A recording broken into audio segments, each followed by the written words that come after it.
ბათუმის საქალაქო სასამართლომ პლაკატის გაკვრისთვის მზია ამაღლობელი ადმინისტრაციულ სამართალ დამრღვევად ცნოდა 1000 ლარით დააჯარება.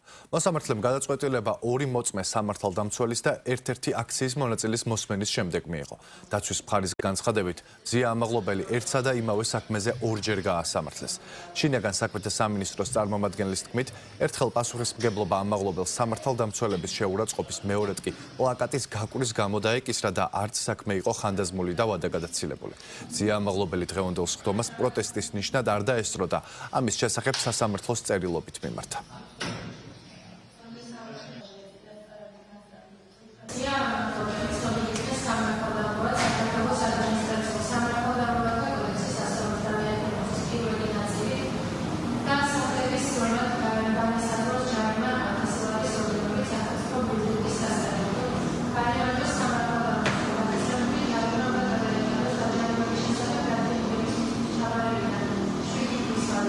ჩვენ სამართლებრივი დასაბუთებაც წარუდგინეთ და მტკიცებულებებით წარუდგინეთ ეს ნორმა როგორც უკვე პროცესზე განმარტეთ არის ბლანკეტური ნორმა რაც გულისხმობს იმას რომ უნდა იყოს მითითებული და განსაზღვრული სივრცეები სად შეიძლება ამის გამოყოფა და გამოყენება და მსგავსი რეგულაცია არ არსებობს ჩვენ ვერ მოვიძიეთ სასამართლოს ვთხოვეთ ამ პროცესში ჩართულობა და რა თქმა უნდა უარი გითხრა ამაზეც და ვერ მოვიძიეთ იმიტომ კი არა რომ ვერ ვიპოვეთ იმიტომ რომ ბუნებაში არ არსებობს და ამ ნორმის ამ ფორმით არ არსებობის გამო იზღუდება გამოხატვის თავისუფლება რა ის რომ ერთ საქმეზეა საუბარი ცალსახაა იმიტომ რომ ქმედება რასაც ქალბატონ მზიას ედავებიან 25 წლის 11 იანვარს რაც მოხდა ერთი ქმედება იყო მივიდა სამმართველოს შენობასთან სტეკერი გააკვრა და მალევე რამდენიმე წამში დააკავეს სხვა ქმედებას ქალბატონი მზიას ხვედან ადგილი არ ჰქონია ერთი და იგივე სამართალდარღვევაზე ბუნებრივია არ ყოფილა ორი საქმის წარმოება ახლა რაც შეეხება ხანდაზმულობის ვადებს როდესაც მოხდა სამართალდარღვევის ჩადენა იმ პერიოდში მოქმედებდა სამართალდარღვევათა კოდექსის რედაქცია რომელიც სახდების დადებისათვის განსაზღვრავდა 4 თვიან ვადას.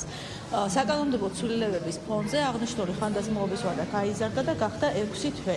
მოცემულ შემთხვევაში კანონმდებლობა განმარტავს, რომ როდესაც მატერიალური ნორმას ეხება, მატერიალური ნორმის შემთხვევაში უნდა გამოყენებული იქნეს ის რედაქცია, რომელიც მოქმედებდა სამართალდარღვევის ჩადენის დროს.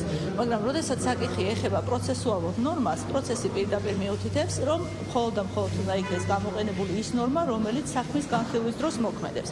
ვინაიდან ხანდაზმულობის ვადა და სახდელის დადების ვადა ამ შემთხვევაში არის პროცესუალური ნორმა, ამ ნაწილში ბუნებრივია ახალი რედაქციით უნდა ეხელმძღვანელობა სასამართლოს, რაც რეალურად განახორციელა კიდეც.